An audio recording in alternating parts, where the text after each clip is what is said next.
G'day guys, Posty has just dropped off something a little bit special. This package here, which I believe is a diesel heater for my forward fold camper trailer. So we're going to do a little bit of an unboxing video, check out what's going on inside there, maybe do a bit of a bench setup first before we go drilling any holes in the camper. And if you are interested, we'll do an install video, which that's probably what this is going to turn into. So happy days, let's open it up and see what's in there. Alright guys, let's open it up, see what we've got here.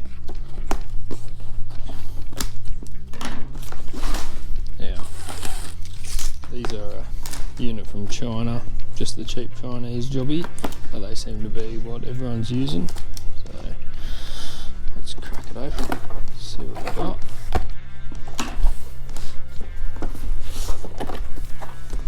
Righto. Straight off the bat, that looks obviously like our fuel tank. There was a couple of different options when I was buying. This is the 15 litre. You can get one that's just 10 litres, but I've got the space to play with it at the front, so gonna just run with the 15. Obviously, it looks like the muffler. Some instructions. Wonder if they're even in English. Yes. Good grammar. Straight off the bat, shall be used in one word. Beautiful. It's got a bit of weight to it. Right on.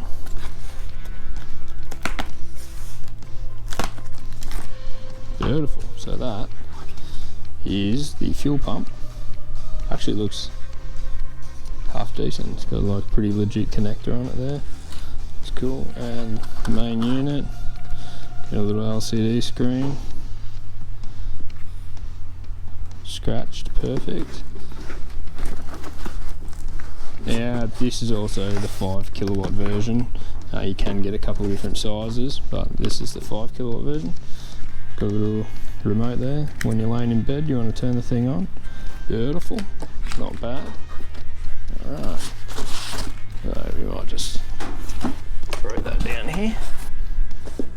And I would imagine that this is probably all of our duct work and stuff like that. So crack this open. Yeah, exhaust pipe. Not exactly going to have a 3-inch cannon here, but happy days. Hose clamps and all sorts there, some bigger duct, that's ideally probably our fuel line. Yeah, so that's it guys. I suppose now I just need to get a bit organised and we can maybe look at banging this in the camper trailer. Happy days. Alright, so we're up in the shed. I've got everything set up behind me. Diesel heater's just kind of set up on the workbench there. I'll run you through everything that I've done. Basically just set it up as per the instructions, which I have a comment on, which we'll get to in a minute. But yeah, I have set it up on the bench. Just wanted to make sure that everything works before we go and cut a whole heap of holes in the camper trailer, because obviously, you know, you can't undo that. So yeah, just wanted to make sure we're all good. So yeah, we'll have a look at it. Alright, so what you can see here is the diesel heater and a whole heap of mess on my workbench, but I'll give you a quick run through of what's going on. So basically I have the fuel line just kind of jerried up here out of the jerry, and that is feeding all the way through, and we have our fuel filter, fuel pump, and then that goes in. This is our air inlet for the motor, I suppose, and that's our exhaust, muffler.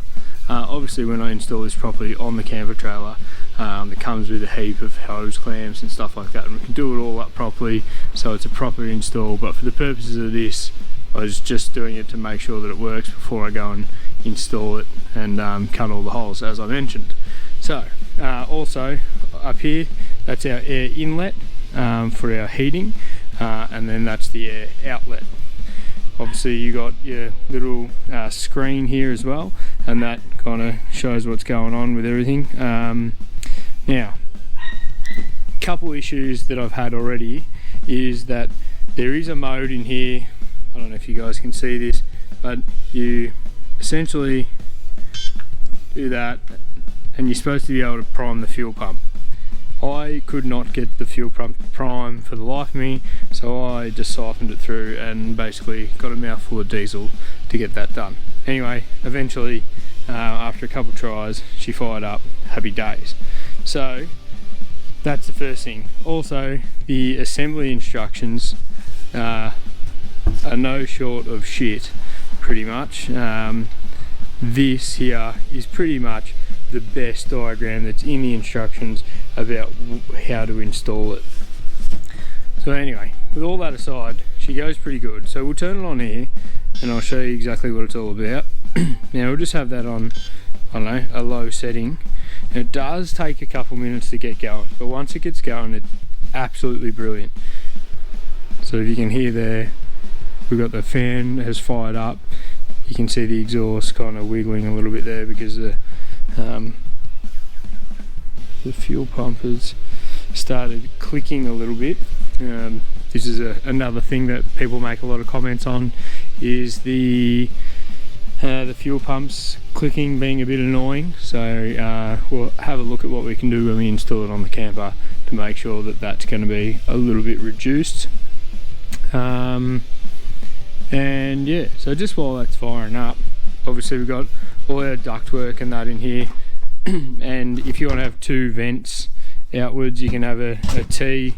You got the vent that would go in your seating or wherever, and then the pipe work, which you can cut down to suit. Now this here down the bottom is also the that's the plate that you pretty much mount in the camper trailer underneath this main unit and bolt on there, so then she stays nice and snug. So how are we going over here? I've turned it on and yeah, it takes a little bit to get going. That's alright. Maybe we'll come back once she's fired up. Okay, so I don't know if you can hear that, guys, but she's just firing up a little bit here. You can hear the fan starting to get a bit of a whir. I can smell a little bit of like diesel exhaust now. I don't know if you can see that in the, she runs pretty clean. Once you do the initial burn, like it had a little bit of smoke when I initially fired it up, but then now like it is super clean. Now you can see that moving here in my instruction book. Already that is nice and warm, and she's still getting up to speed. Now I know you can change some settings in the controller to adjust the fan speed. I think at the moment, just out of the box, it kind of comes at full pace, and then you're adjusting the temperature. It has like 5 bars there kind of thing. So yeah, like that is toasty warm already. I know you guys can't you know, get a real appreciation for that, but you're just gonna have to take my word for it. That's super warm. So I'm pretty happy with how that's going. You can see, I don't know if you guys can hear that, but she's ramping right up now. The fan's going full ball, and even once you turn it off, it keeps that fan going just for a few minutes to make sure that you don't get a heat build up inside the unit and then end up melting anything, because it's not blowing that heat away. Also, like that is not even the tiniest bit warm, which is awesome, but that is like awesome hot, and it smells like a new car. So that's what we're after. Alright guys, well yeah, let's break this all down and then we'll see how we go, maybe banging it into the camper. Alright, saddle up guys, because this is a little bit of a long one, but you'll get to see everything that you need to see. So I've marked on this base plate the top and the bottom, so I absolutely can't stuff that up. I've taken a heap of measurements, used that as a bit of a template, thrown that down on the floor in there, and used that as a stencil for where the holes have got to be drilled. So just before I got too gung-ho, I just put a single hole in just to jump down underneath and make sure that I'm absolutely correct with all of my measurements and I'm missing everything that I need to miss. So that was pretty much bang on, happy days. Now it was time for the hole saw. So grab this one out, looked to be about right, so just test that on the unit and on the base plate. That looks to be perfect, happy days. So bang that on the drill and we're going to drill out all the holes. Now obviously you can't be afraid of drilling any holes in your camper if you're going to do a job like this. Can be a little nerve-wracking at first, even for myself. I'm a tradie and I drill holes and stuff all the time, but yeah, it's nothing like that feeling of drilling through something that's pretty new and expensive. So anyway, took me time here, and then I've marked out the other holes with a black texter so they're nice and clear. Got just your normal drill bit, and we'll bang through all those, and then that way we'll be able to test fit the unit into the hole.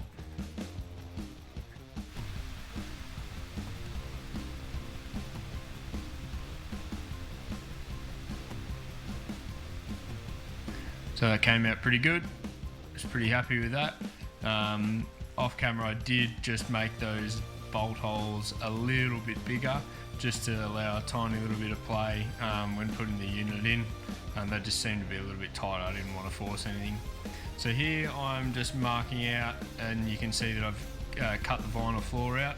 I cut most of that footage out because it's a little bit boring, me just scraping all the sticky stuff from under the floor. And obviously when you drill any holes in it, especially because these ones are going to be exposed to the elements, I just got some Colgal and sprayed that on from both sides. Wanted to really make sure that I got kind of on that inner edge where the drilled part is. So yeah, and then at this point you can have a tin, just have a drink, let your paint dry, and then jump back into it. So here I have some fire rated silicone. So you probably don't need to do this step, but I don't know, I just felt like I wanted to do that. So also because I've got the vinyl floor still there kind of on the sides of that mounting plate, I just wanted to make sure that I was gonna have a sealed surface there around where the unit kind of passes through the floor, and obviously with that you want it to be fire rated because it will get hot.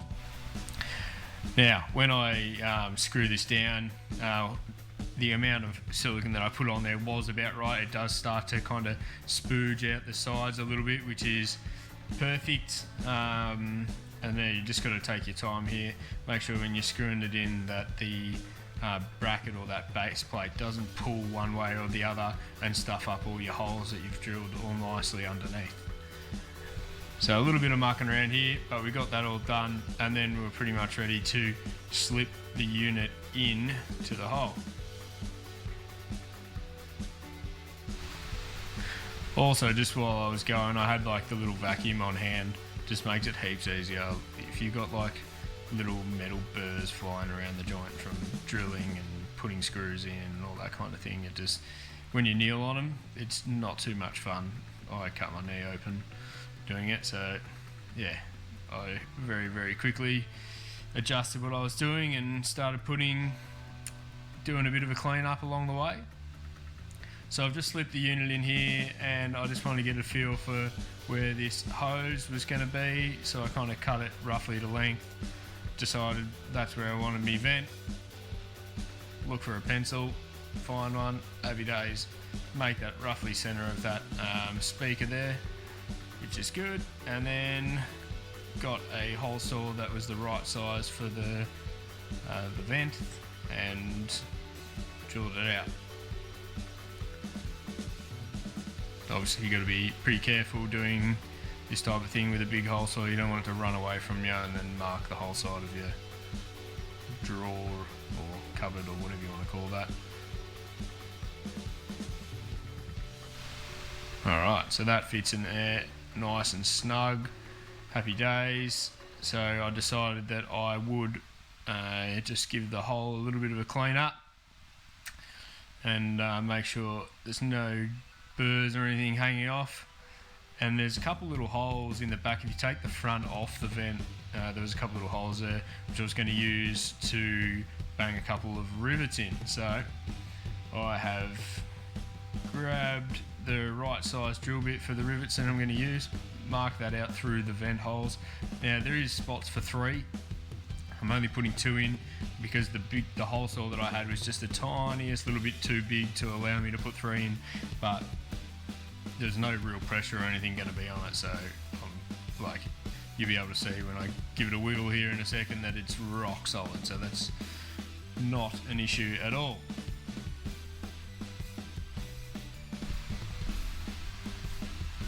Also, rivets are a good solution for anything that's going to vibrate and carry on.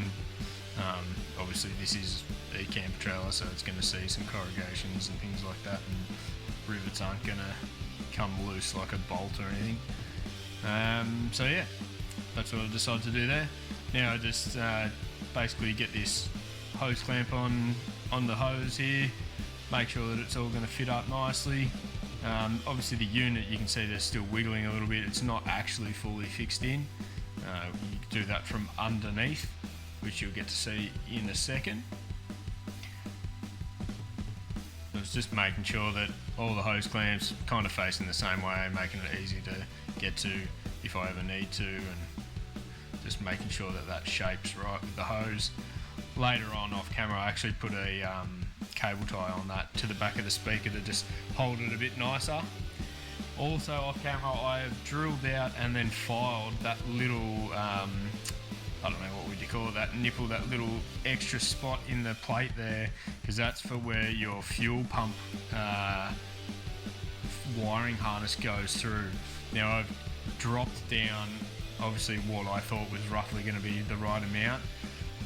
Definitely worth taking the extra time, making sure that you know exactly where your fuel pump's going to go and you're putting enough wiring down the hole, because I actually stuffed that up and had to undo it all, feed more down, and then do all that. So you can see here, this is underneath, we've got our wiring hanging out, and I've just done finger tight there all the nuts and bolts. At that point here where I've kind of roughed the exhaust in, I'd done it up tight, and we got a little bit of that fireproof silicone came down through the holes, which is good, means it's sealing well. Also wanted to keep the exhaust kind of just a little bit away from everything, so I've used just a little spacer that I found. I don't even know what it is, but it's just been kicking around my shed for a while. It has a hole in it, so I thought that was perfect. You can see that I just flashed on the screen before, is in a lot of spaces on the camper already from factory they've screwed straight in, and what they've done is put a bit of like silicone on the hole to obviously stop any moisture getting into that penetration. So I was pretty comfortable in drilling into the chassis. Obviously this is your own choice, you need to make that decision. There might be another way around it. I can't say that I could really see a good solution other than drilling into it, so I was happy to do so. So you can see here the exhaust is all in there and it's rock solid. I've routed the fuel line and the wiring harness down there to the pump, and I've just kind of strung that fuel line all the way along, and I've used some little P-clips, same thing, using some silicone and a screw to bang that in there, and you can see that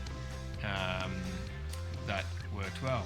Now, conjecture point, I have to cut off one of my gas bottle holders in order to make this fuel tank fit, because it is the 15 litre, it's a bit thicker, but with that said I don't think the 10 litre would fit either. We never ever use more than one gas bottle, so I don't care, and I have other plans for this side anyway. I'm going to make a little box for firewood and other things, so I wasn't too stressed. So I've just kind of offered that up there, marked it with the texter, and then drilled out all the holes. Obviously I had a look on the inside of the cupboard to see exactly roughly where that was going to go and what that was going to line up with. So I've put a couple big washers in there. It only came with 2, even though there's 4 spots, which seems a little bit funny, but anyway.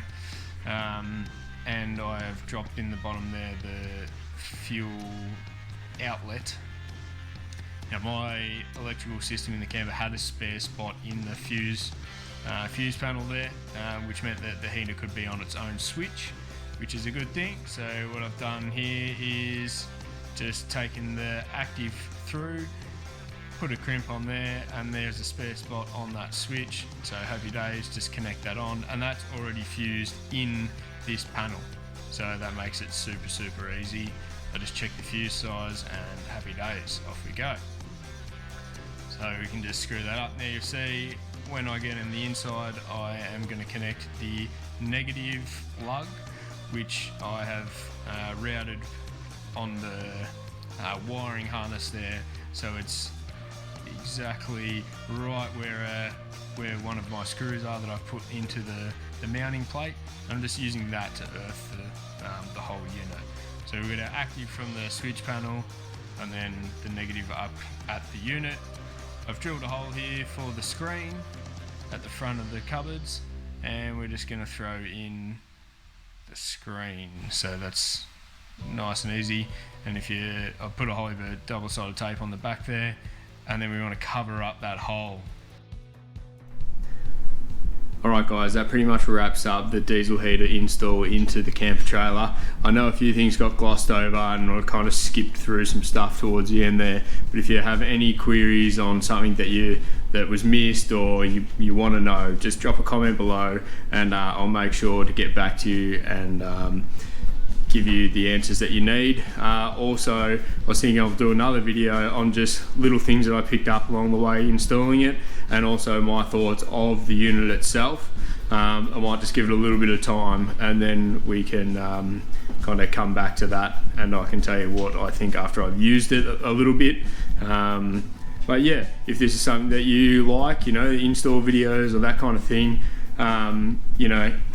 chuck a like and a subscribe. That really helps us out, and yeah, we'll hopefully see you on the next video.